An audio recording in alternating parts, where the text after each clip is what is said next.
আজকে আমি ছাগলের মাংস রান্না করেছি আলু দিয়ে। এই যে দেখেন কি সুন্দর ঘন মাংসটা রান্না হয়েছে। আসসালামু আলাইকুম রহমতুল্লাহ, কেমন আছেন সবাই? আশা করি ভালো আছেন। ইউনুস ডেলিকেটস কুকিং চ্যানেলের পক্ষ হতে আজকে আমি আপনাদের সামনে নিয়ে আসলাম এই যে দেখেন চর্বি হাড্ডি মাংস দিয়ে মিক্স করা ছাগলের মাংস। এই ছাগলের মাংস আমি পোনা করে রান্না করব। এর সাথে থাকবে আলু, আর এদিকে আমি আদা কুচি কুচি করে নিয়েছি, এদিকে রসুন কুচি করে নিয়েছি, পেঁয়াজ টমেটো নিয়েছি 3টা, আর কাঁচামরিচ নিয়েছি 5টা, আর এদিকে রং অল্প 7-8টা, এলাচি 7-8টা, গোলমরিচ 7-8টা, তেজপাতা নিয়েছি 3টা, দালচিনি নিয়েছি 4 টুকরা। এগুলো দিয়ে আমি এখন রান্নাটা করব। চলুন তাহলে আর দেরি না করে কীভাবে রান্না করতেছি সম্পূর্ণ ভিডিও জুড়ে থাকুন, তাহলে আপনি নিজেও এভাবে খুবই সুস্বাদু লোভনীয় ছাগলের মাংস রান্না করতে পারবেন।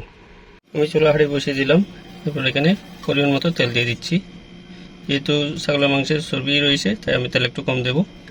আমার তেলগুলো গরম হয়ে আসতেছে, আমি পেঁয়াজ কুচিগুলো দিয়ে দেবো। এখানে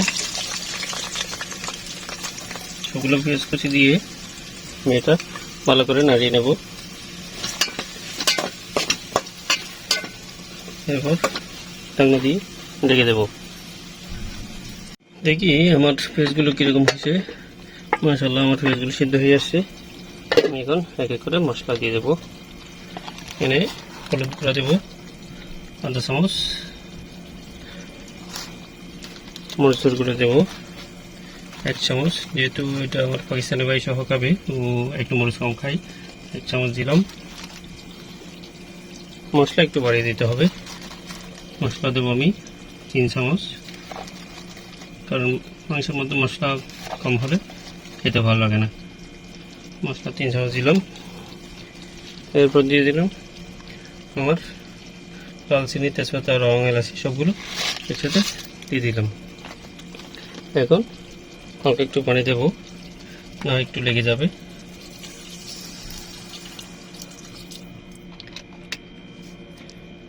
এরপর এর সাথে আমি আদা এবং রসুনগুলো দিয়ে দেব। আদাগুলো দিয়ে দিচ্ছি, এরপর রসুনগুলো দিয়ে দেব। সবগুলো দিয়ে এখন আমি ভালো করে ভেজে নেব।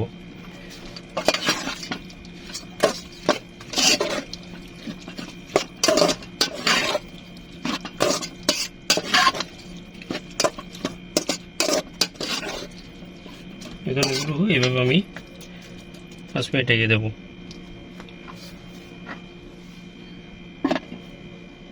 এই আমার মশলাগুলো কেমন হয়েছে? মাশাআল্লাহ আমার মশলাগুলো হয়েছে। একটু লেগে যাচ্ছে, পানি দিতে হবে অল্প করে, যেহেতু মশলা ঘন হয়ে গেছে।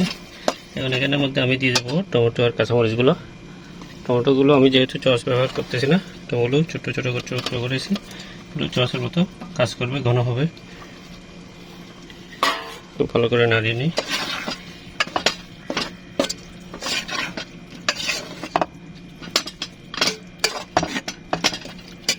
এখানে একটু করে পানি দিয়ে দিই, না হয় এটা লেগে যাবে।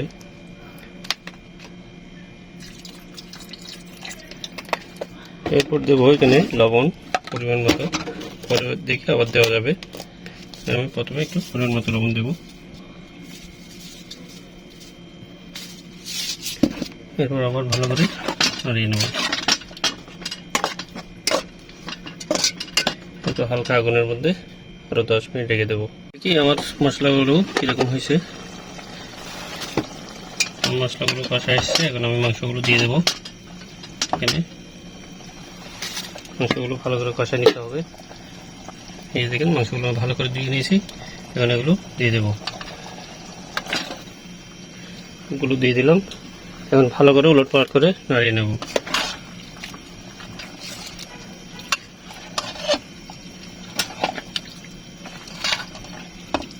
এখানে আমি কোনো পানি ইউজ করবো না, এতটুকুতেই আমি রেখে দেবো আরও 10 মিনিট।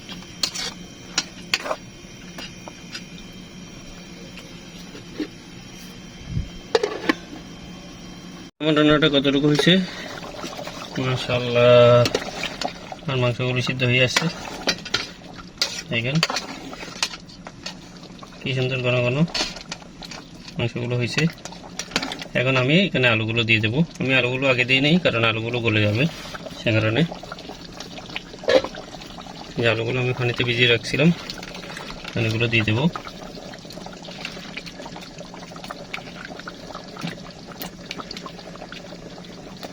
ভালো করে নাড়িয়ে নেব।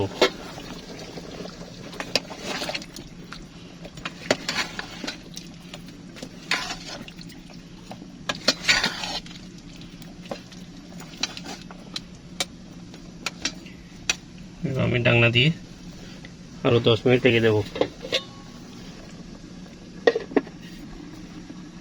আমার রান্নাটা কেমন হয়েছে? হালকা আগুনের মধ্যে রেখে দিয়েছি। মাশাআল্লাহ, এই যে দেখেন নলা টলা সবগুলো একেবারে মাংসগুলো সিদ্ধ হয়ে গেছে, আলুগুলো সিদ্ধ হয়ে গেছে, একেবারে মাখা মাখা, খেতেও খুব সুস্বাদু হবে। এখন আমি ধনিয়া পাতা দিয়ে দিচ্ছি। ধনিয়া পাতা দিয়ে কিছুক্ষণ চুলা বসে রাখবো, এরপর নামিয়ে পরিবেশন করব। মাশাআল্লাহ, দেখেন আমার রান্নাটা কেমন হয়েছে, একেবারে ঘন ঘন। ওয়াও, জিভে জলে আসার মতো, জিভে জল চলে আসতেছে সেরকম। এখন এটা আমি পরিবেশন করবো। इधर रख दो। हाँ रखो इसमें, थोड़ा सा एक आलू दे दो और थोड़ा सा सालन, बस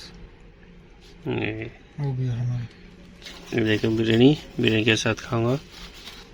ও এরকম রান্নাটা আপনারা চাইলে করতে পারেন খুবই সহজে।